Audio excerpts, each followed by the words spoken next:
Glad you brought up that term social cohesion on one of your posts on LinkedIn recently that caught my attention. I think you said the problem is we need bottom up social cohesion. It can't be a demand or command from the top down. Can Yeah. you then like walk us through how you would navigate this social cohesion thing? Like in practice, if it's not from like a command and control dictate, where does this social cohesion come from? How can you create it? Well, I think it's that notion of a social contract. And social contract occurs two ways. One is top down or between the individual and the state. The other one that's more important, I'd argue, is that one that's horizontal, Yeah. and that's between individuals. Hmm.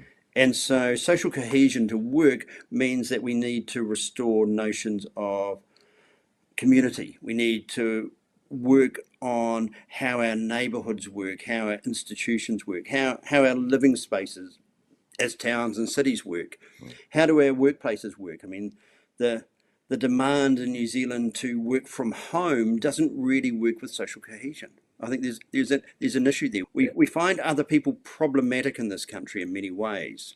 To have social cohesion, you've got to have common values or a sense of commonality. And I always say that society is made up of people not like me. They might not like me. I might not like them. We might not agree, but we've got to live and get on with each other and got to find some things in common. Now, we can go back to community. And so community is good, but remember also we talk about gated communities, communities that have boundaries around them.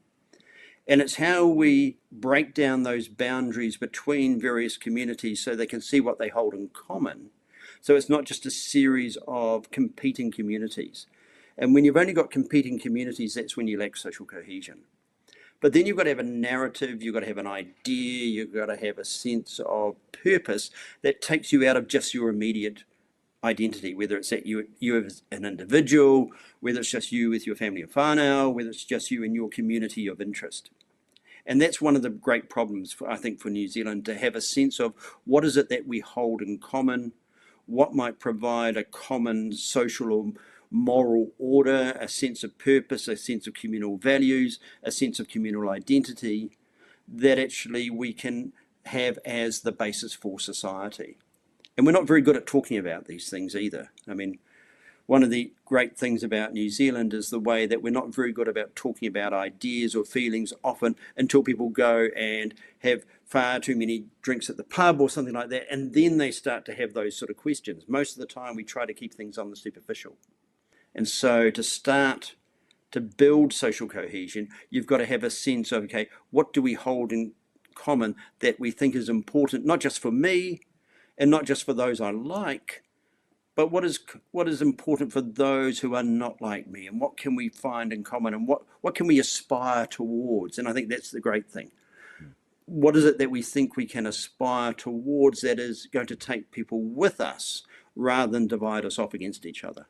So I think, yeah, especially in the last 5 years in particular, the sense of divisiveness has picked up considerably. Like in, I think most households, there'll be cases of people acting more of a certain way, which then triggers in the other person a reaction of the opposite side of that. And so you have this divisiveness going on within households and within the community. Going back to what you were saying, it's kind of like we don't really like people. We don't like other people.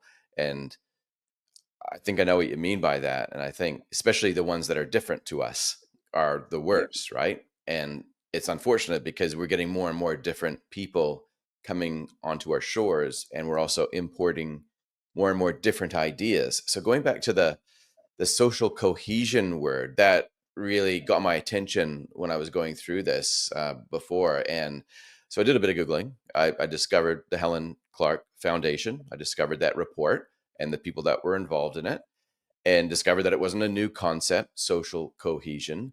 But then I kind of considered maybe there could be ways that could be used to silence those that are causing the division or apparently causing those division. And it just so happens to be that those that are more likely to cause the division that initiatives like that don't like are those probably center of right.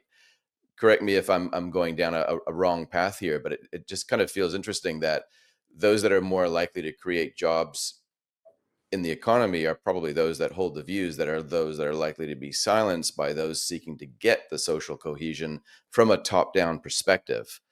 Um, am I going down the right path there, or do you think I'm Yeah, slightly misinformed? no, I think you're pointing out something quite important, and I always say that New Zealand's suffering long COVID. We're suffering long COVID socially, economically, and culturally, and interpersonally, and that's because we went into COVID in not a good space, and we demanded social cohesion rather than facilitated it, and then we also have lost trust in the media. And I think the mainstream media is actually really important because mainstream media is that which traditionally has held a nation together. It's informed you that there are other people who are in other places that you've got something in common with.